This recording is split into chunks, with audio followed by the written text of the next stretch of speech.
Lately, I've been asking myself, what is it that I want to do with my life? And I've also been asking myself, what is it that makes me angry? What is it that fires me up? What is it that makes me want to change something and do something about it? And when I think of this question, the phrase that pops into my mind is, love the sinner, hate the sin. Nothing gets my blood boiling quicker than this phrase. And I think the reason why it makes me so angry is that I grew up in the Christian church. I went to a Christian school my whole life. And through the process of coming out as gay and coming out as being transgender, I felt like I needed to leave the church and that I could no longer be a part of the church. And it was almost like this split decision where it was either I was one thing or I was another. I was either transgender or I was Christian. And through this journey, I've realized more and more that that is not the case, that I don't have to lose my belief system or my faith or the God I believe in because that I'm transgender. I think that when coming out, a lot of people are afraid to come out because they think that they have to basically say goodbye to God and their beliefs. And I think that's wrong. So when I did first start coming out, I did feel a lot of anger and sadness and emptiness due to the fact that I thought I was basically surrendering my faith.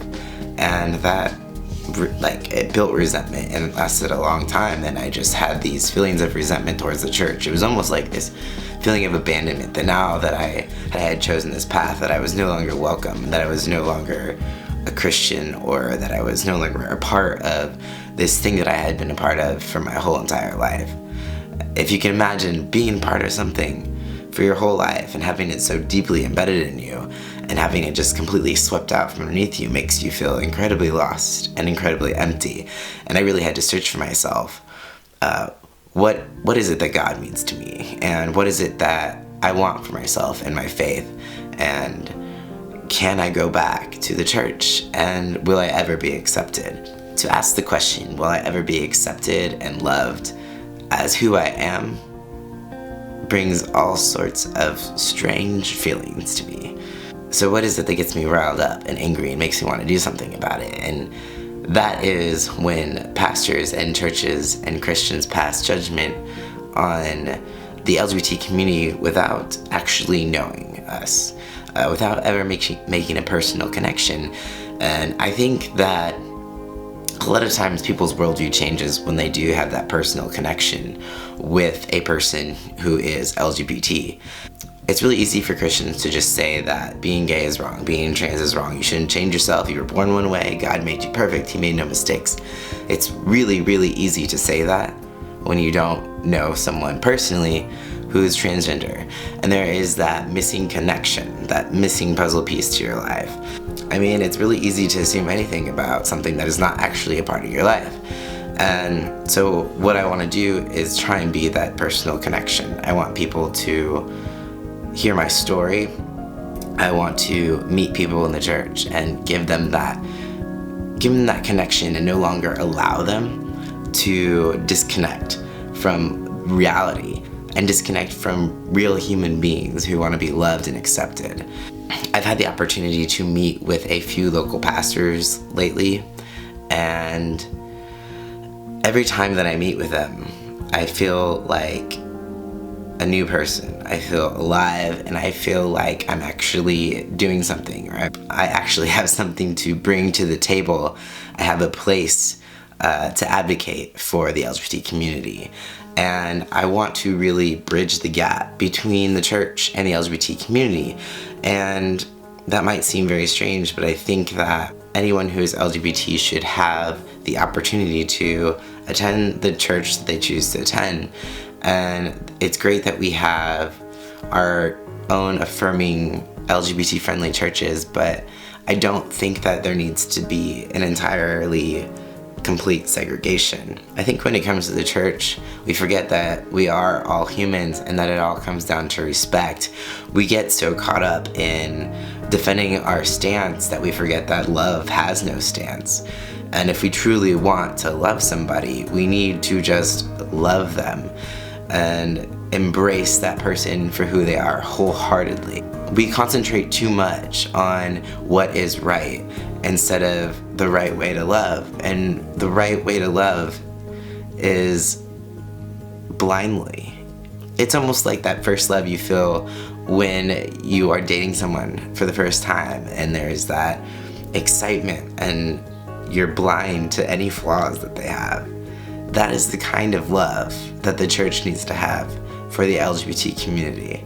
It hurts to not be accepted or to feel like you can't be a part of this whole other world that you grew up in.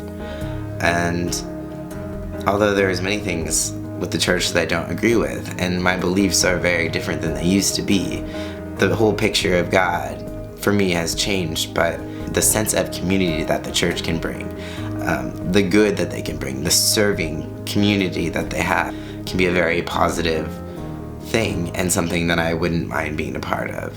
I think that people have gotten caught up in their own assumptions and fears and misunderstandings that we've built up these huge barriers, and they're so hard to break down, and these barriers need to be broken down. And I think that the best way for the church to break down these barriers is something as simple as an apology. Something as simple as saying, I'm sorry that I hurt you. I'm sorry that we may have caused you pain. And I think that's where the healing is going to start. I think that the church needs to listen. I think they need to open their hearts. I really hope that the church can open their hearts. And I also hope that they can present themselves with empathy and respect and compassion. This is something that I've wanted to address for a long time, but time did not allow because I did hold on to so much anger with this topic still. But now that that anger has kind of slid off my back and I've been able to process it, I feel like I can come into this situation to advocate in a more loving state. I want to come with them with the same love that I want to receive. And I want to be just as understanding about their beliefs and just as respectful to them.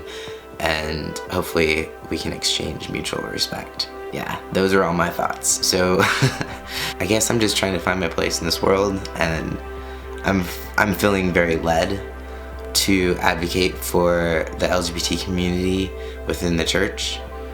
And I don't know what that means, and I don't know what that entails, but I've been thinking a lot about risk, and I've been thinking a lot about what makes me angry and what gets me fired up, and this is exactly what gets me fired up. And I just want to continue to take some steps forward and see where this leads me. And so I guess I'm just asking for your guys' support, and wish me luck, and I'll keep you guys posted on this journey of mine that I am embarking on. Hopefully I come out in one piece. So yeah, thanks guys for listening to my rambles, and let me know your thoughts. Let me know your experiences with the church, good, bad, ugly. Yeah, anyways, peace out guys. I'll see you next time.